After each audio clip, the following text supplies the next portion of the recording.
Claudine Gay has become the shortest-serving president of Harvard in the university's history after resigning on Tuesday.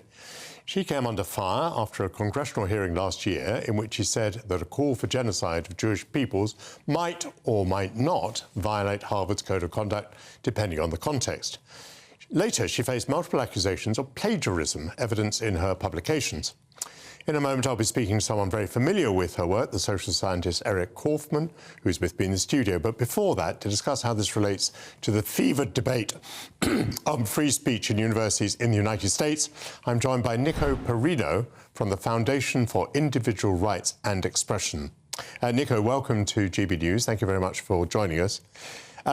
There are some league tables on freedom of speech in United States universities, and I believe that Harvard comes bottom or just about bottom. Can you describe those league tables, the sorts of things that are being looked at, and why Harvard is doing so poorly? Yeah, Harvard in FIRE's college free speech rankings this year came dead last. And the school that was right before it on those rankings was the University of Pennsylvania, which finds itself also in hot water at the moment. But the methodology for these rankings is pretty simple. We go out and we ask a representative sample at all of the colleges, a representative sample of students, what they think of their campus environment along a number of different matrices. Do they think the administration would support free speech on their campus? How do they think about controversial speech or speakers on their campus? Would they be likely to disrupt these campuses? And Harvard came near the bottom on all of these different variables. We also take a look at the cases that we've seen at these campuses and incorporate those into the rankings. And also, we look at the policies. Do these colleges and universities have policies that are protective of free speech? And Harvard, for the first time in the 3 years that we have done these rankings, came in at dead last. And it wasn't really a surprise to us. And in fact, if you look at this controversy with Claudine Gay, you can see examples of how Harvard looks at free speech and a free press. So for example, when the allegations first started being investigated by the New York Post in October, Harvard sent its outside counsel to the New York Post, had an angry lawyer letter sent to them, threatening to sue them for, quote, immense damages if it continued with its investigations and published the results. But as we've seen in the past month or so, there are serious allegations against Claudine Gay for plagiarism. The thing that did her in, according to New York Times reporting this week, was an October 19th letter that detailed 40 allegations of plagiarism against Claudine Gay. And ultimately, as we've seen in the reporting, it was an October 27th call with Claudine Gay, where the decision was made that she was going to resign. Let's go back, Nico, to the freedom of speech issue.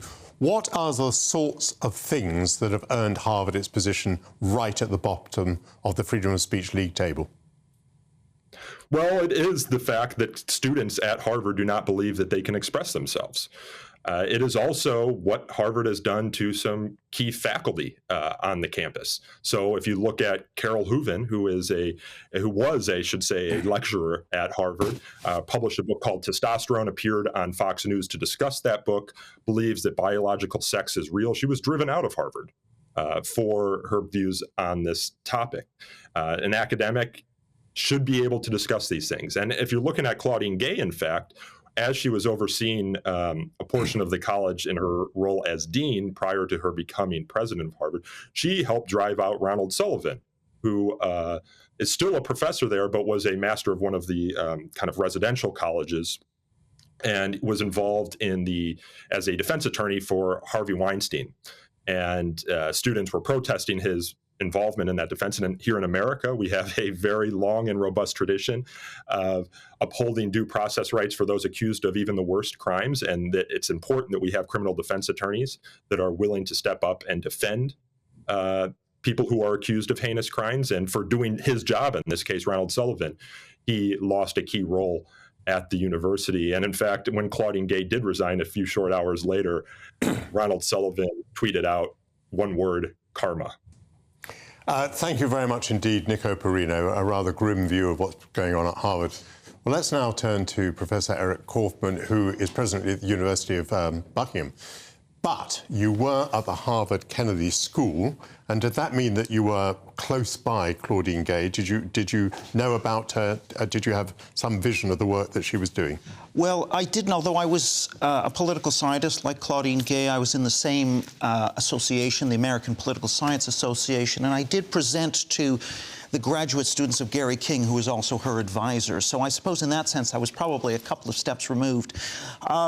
If you look at her work, again, if you compare to previous Harvard presidents, she has very few publications. There were Harvard presidents that published more in a year than she did in her entire career.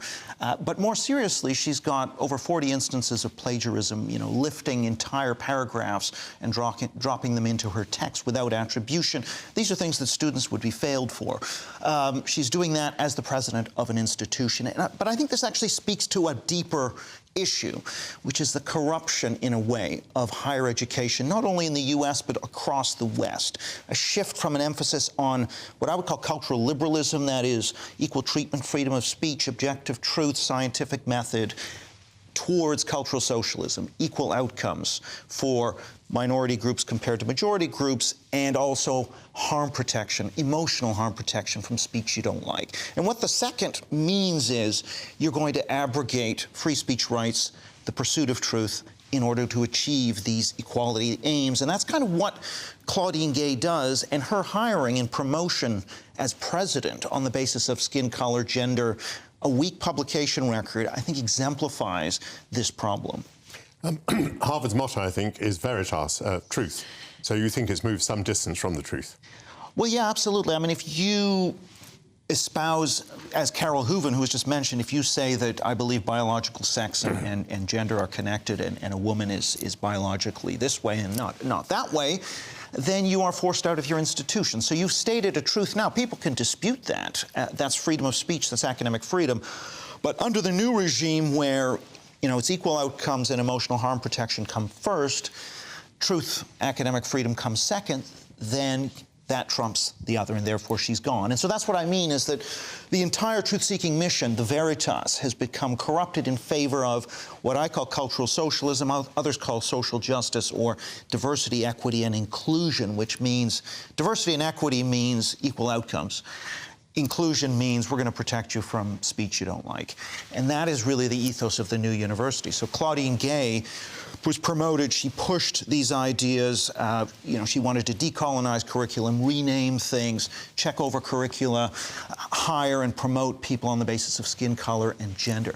That is the emphasis. And that's ultimately what led to some of these violations under the fire speech code. So, for example, firing people because they say things that are going against the DEI orthodoxy. And what about the catastrophe at the congressional hearing? I mean, I've been turning over in my mind. It was being argued that it would be a matter of context as to whether calling for the genocide of the Jews would be against the Harvard Code.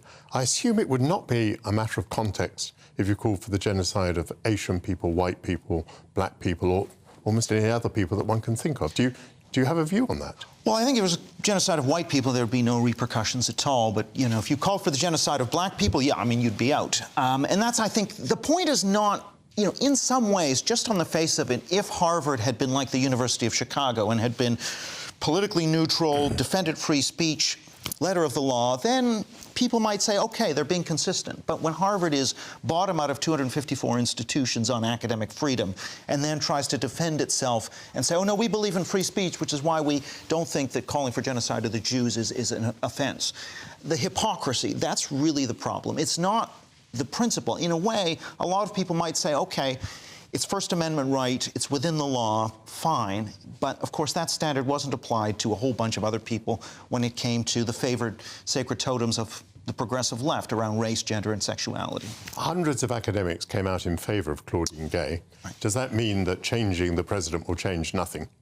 My belief is changing the president will change nothing. I'm sorry to say, but the culture is too deeply ingrained. The administration is too deeply saturated in this new DEI stroke cultural socialist ideology. Spell out DEI. Not everybody knows what DEI is. Diversity, equity, and inclusion, right? So this is about, again, equal outcomes by minority group versus majorities, and inclusion means we're going to protect you from any speech harms that might offend you because that might make you feel unsafe, quote. And that just means that we're going to shut down people's freedom of speech, like Carol Hooven, who says, you know, I believe in biological sex. And so this is the sort of place we're in right now, and I'm afraid, despite the departure of Claudine Gay, I don't think we're going to go to a much better place.